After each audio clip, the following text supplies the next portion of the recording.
విగ్రాజు రఘురామకృష్ణరాజు గారు పాపం చాలా భయపడుతున్నాడు, అల్లాడిపోతున్నాడు.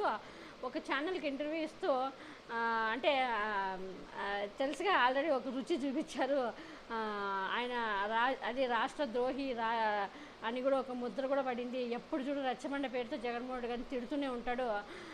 ఇప్పుడు మళ్ళీ ఒక విలేకరు అడగ్గా మళ్ళీ వైఎస్ఆర్ మా కూటమే వస్తుంది, 120 సీట్లతో గెలుస్తాము, చంద్రబాబు నాయుడు నాకన్నా పెద్దోడు, నేను చంద్రబాబు నాయుడికి విధేయతగానే ఉంటాను, మళ్ళీ చంద్రబాబు నాయుడిని తిట్టే అవకాశం మళ్ళీ చంద్రబాబు నాయుడు నాకు ఇవ్వరని అనుకుంటున్నా అంటే ఈయన చెప్పినట్లు ఆయన వింటారని అనుకుంటున్నాడు.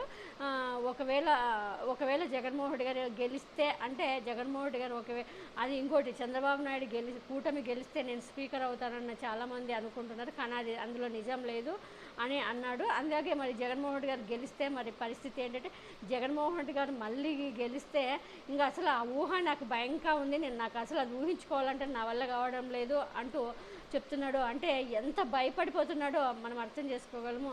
అందుకే ఎన్ని కోట్లైనా కుమ్మరించి జగన్మోహన్ రెడ్డి గారిని ఏమో ఒకటి చేయాలని చూశారు, కానీ చేత కాలేదు పాపం. అయినా కూడా ఎట్లాగైనా ఇప్పుడు ఒక భయపడిపోతున్నారు. జగన్మోహన్ రెడ్డి గారు మళ్ళీ గెలిస్తే అనే ఊహ ఆయనకి ఆ మాట వింటేనే భయంకరంగా ఉందంట. అల్లాడిపోతున్నాడు. అయినా ఉండిలో సీట్ ఇచ్చారు, బీఫామ్ కూడా తీసుకున్నాడు ఈరోజు చంద్రబాబు నాయుడు దగ్గర నుంచి. మరి చూడాలి గెలుస్తాడో లేదో. మరి ఇది గెలిచినా కూడా ఇలాగే వాగుతూ ఉంటాడా లేదా బుద్ధిగా ఉంటాడా? ఆయన నరసాపురం ప్రజలే చీకొట్టారు. నరసాపురం ఎంపీగా గెలిచి కూడా ఏమి చేయలేడు, ఇంక ఎమ్మెల్యేగా గెలిచి ఏం చేస్తాడు? గెలిచేది మా వైఎస్ఆర్సీపీ పార్టీనే. అప్పుడు చూద్దాం మరి ఆర్ఆర్ మొహం ఎలా ఉంటుందో.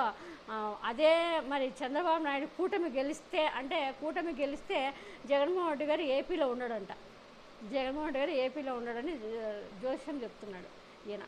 జగన్మోహన్ రెడ్డి గారు గురించి ఈయనకి ఇంకా పూర్తిగా తెలియదు అనుకుంటా ఆర్ఆర్కి. కానీ జగన్మోహన్ రెడ్డి గారు గెలవబోతున్నారు. 175కి 175 దాక్కో ఎక్కడైనా నీకు మళ్ళీ బడిత పూజ ఉంటుంది. సరే మళ్ళీ ఇట్లా వాగితే నోటికి వచ్చినట్లు ఇష్టం వచ్చినట్లు రచ్చబండ గిచ్చబండ అంటూ వాగినామనుకో తాట తీస్తాం.